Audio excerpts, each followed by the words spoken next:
So, you have an idea for a character, and it is a really interesting, it's gritty, it's complex, it's deep, and you have this idea for this character. Then you try to find the perfect subclass for your warlock. This is going to be a warlock. You have the idea of being a trickster fae, and you want to be luring people away and having this being able to like absorb people's essence. Now, there's not even a warlock subclass that does that, is there? Well, there is, but it's not packaged the way you would think it would be. Today, I'm going to be discussing how you can reskin a pre-packaged subclass and without changing anything mechanically to switching it over to a different theme. I have two different minds on this. There is the idea that mechanics should lean into the theme very heavily. And then there's the idea that you can take what's already existing and flip it over to something new. Because I've been doing a lot of homebrew, I want to flip it a little bit to show how sometimes you may not need to homebrew because you have already pre-existing things that mechanically work. They just don't thematically work. First, I'm going to give an example how you can change an existing subclass into something completely different without mechanically changing anything. So let's go to the screen. All right, so here you have the Fey Patron Warlock.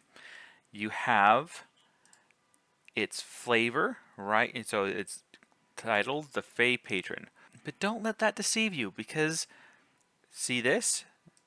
This is all, you can rewrite all of this. That, you can rewrite that. You can rewrite the title of each of these to be more whimsical.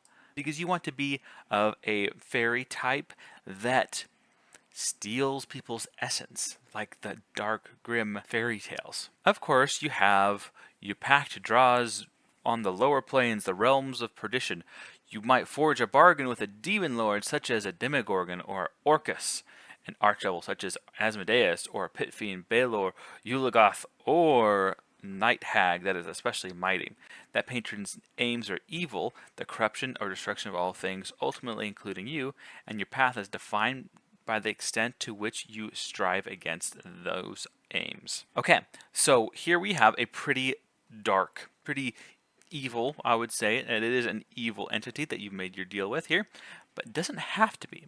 What if this is instead a trickster fae? So what you can do is you can take these, all of these, and maybe it's a fae of the season of summer, and it has a lot of fire spells. So let's go into it. So level 3 is Dark One's Blessing. When you reduce an enemy to 0 hit points, you gain temporary hit points equal to your charisma modifier plus your warlock level. You also gain this benefit if someone else reduces an enemy within 10 feet of you to 0 hit points. This is going to be the core feature of your Fey Patron, wink wink. Instead of calling it the Dark One's Blessing, you can call it the Trickster's Boon, or something like that, where the thematically, it's you're not siphoning people's souls.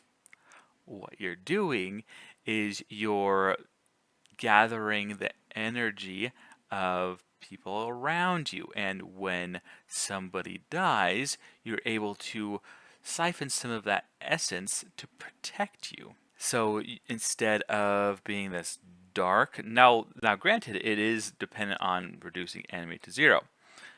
But we're trying to get creative here. Instead of it being dark and gritty, you can have it so it's your patron rewards you with a laugh, and laughs in a kind of a, oh, that was a good kill, or that was a good trick. Why don't here's some protection. Maybe you're collecting their last breath, and that breath is what's protecting you. And then we have fiend spells. Instead of fiend spells, let's say they're summer spells, right? So you have Burning Hands, Command, Scorching Ray, Suggestion, Stinking Cloud, Fire Shield, Wall of Fire, Gaius, and Insect Plague. So what if this Fae was more of a fire type fairy, where it's of the season of summer and it's heat and it's hot, and you have some of the pestilence going on during summertime. So you have burning hands. It can be very, very thematic. You got scorching gray and suggestion. Suggestion is actually very on point for Fae. So you got that. And then you have Darkwind's own luck. You can change this title to something different to be a little more flavorful to what you were hoping for. So obviously you can call on your features to alter fate in your favor. Well, you can just scratch that and just simply, when you make an ability check or saving throw, you can use this feature to add 1d10 to your roll. So this is the girl little Fae patron helping you out. Maybe they're a little fairy that circles around you all the time, and they're helping, and they're the ones actually maybe casting the spells. Maybe they're actually physically there. Oh, they're a summer fairy that is like circling you all the time and giving you luck, giving you these spells, and protecting you. I think that's what's important, because maybe with Darkwind's Blessing, or Trickster's Boon right over here, maybe they're helping you with something, they're protecting you. And then level 10, you get Fiendish Resilience. Choose one damage type other than force. You can gain resistance to that type. Again, you can have that fairy just thematically swirling around you to protect you. And then level 14, Hurl Through Hell. Once per turn, when you hit a creature with an attack roll, you can instantly transport the target through the lower planes. Who says that has to be the lower planes? Maybe you'd send them through the Feywilds, and the target must succeed a charisma saving throw. Maybe and hurls through a nightmare landscape. Let's say, what if it was just a mind-boggling landscape? What if it's like Doctor Strange in the Ancient One, where she sends him through the wild multiverse? Well, it was something like that, taking psychic damage. And this is where sometimes the mechanics, you gotta be careful with mechanics, right? Because they take 8d10 psychic damage if it isn't a fiend. So that particular one, that is, what if instead you could obviously ask your DM and say, hey, instead of this specific thing saying fiend, what if I was Fey instead? But you don't have to. You could just say fiends are particularly resistant against this type of magic.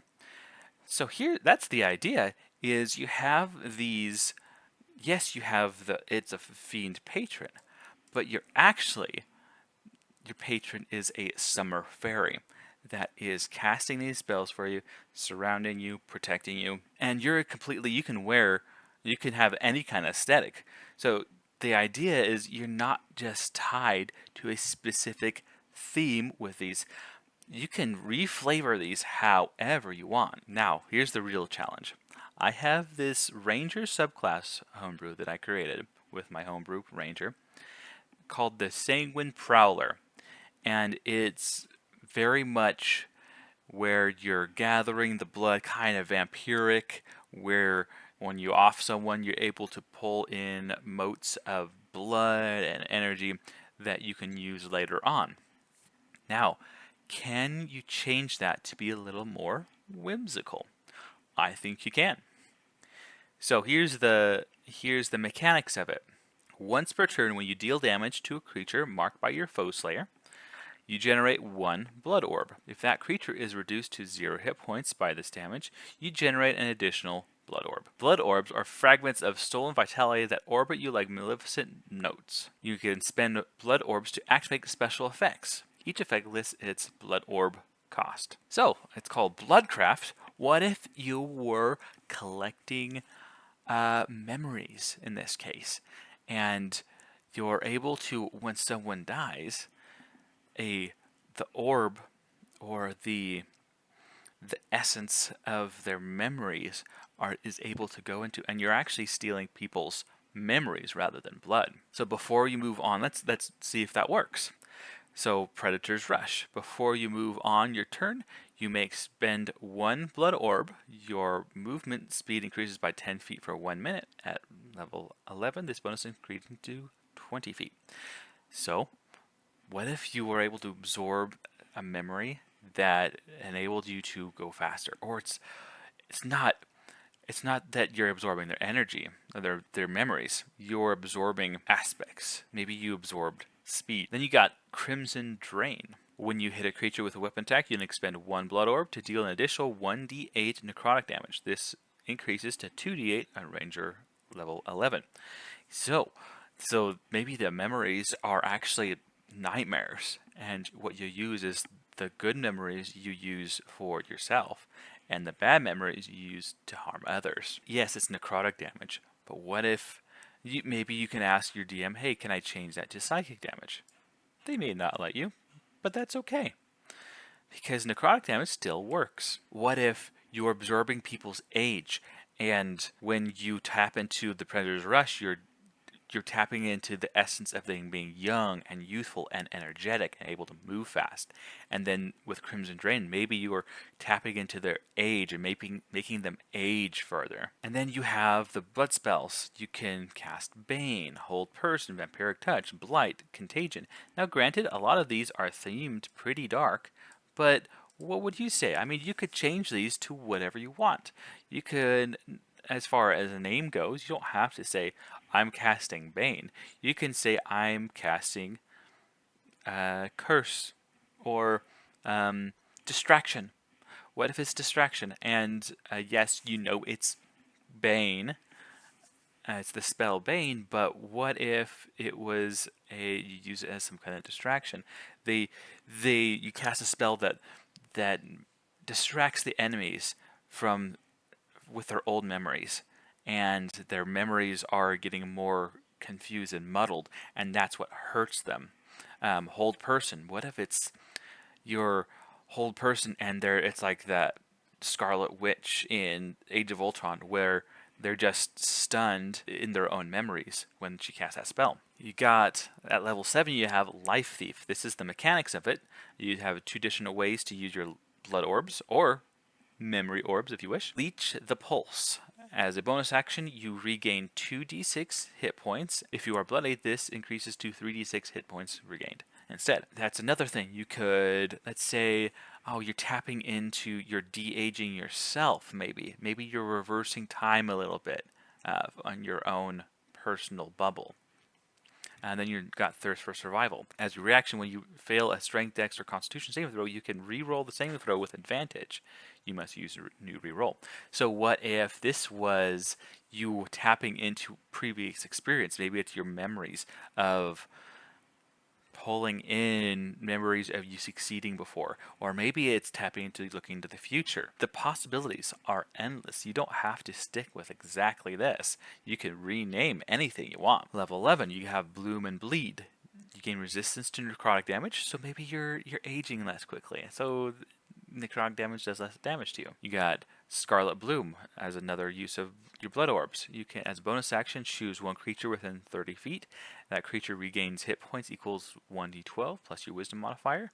You cannot target yourself with this ability. So you're able to give some of these memories or these essences to other people.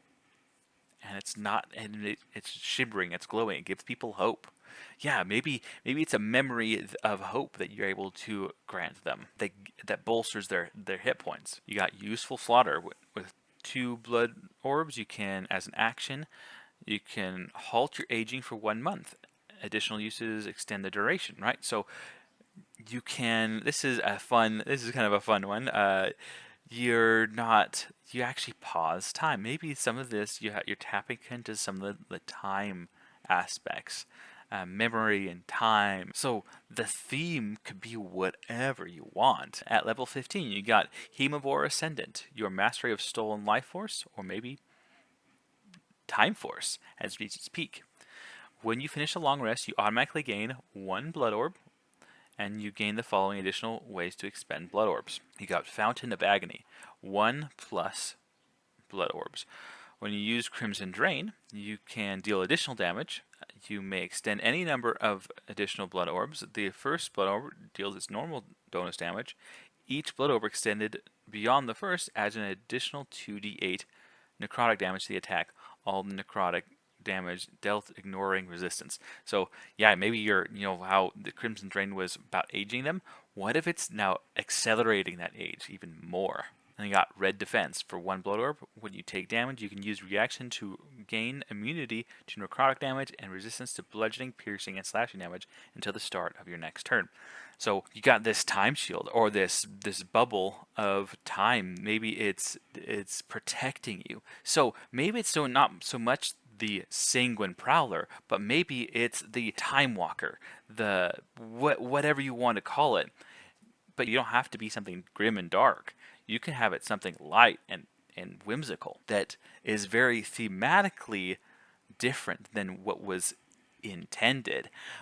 But you could change the flavor to whatever you want. It was just an experiment for myself just to see if I could take this class, the subclass, and switch it around, flip it on its head, make it not creepy, make it a little bit more whimsical. The moral of the story being, sometimes you don't have to homebrew anything to get the right feel for the subclass or character you want to go for. Sometimes the mechanics are already there. You just have to be a little more creative about telling your story with the rules given. Now, that's not to say that I don't like homebrew. I actually love homebrew. I created a whole series of subclasses for my ranger that are thematically different. But the whole point being is you can take whatever you want and change the flavor. You don't have to do what the book says as far as the flavor goes.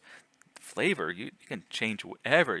Mechanics, that's the hard stuff. Before you change anything hard on the mechanics, you need to discuss it with your DM. But you tell the DM what theme you do. As long as the mechanics are the same, you can do whatever you want. The sky's the limit. Thank you so much for watching this video.